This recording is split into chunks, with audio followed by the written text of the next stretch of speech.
ஜன்னல் வழி நாள்தோறும் மின்னல் ஒன்று கை காட்டும். அம்மம்மா என்னைத்தான் ஆசைகளில் நீராட்டும். எனக்கும் உனக்கும் இருக்கும் நெருக்கம்,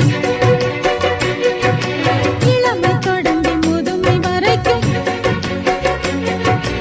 இரவும் பகலும் உறவை வளர்க்கும், இடையில் இருக்கும் தடையை தகர்க்கும்.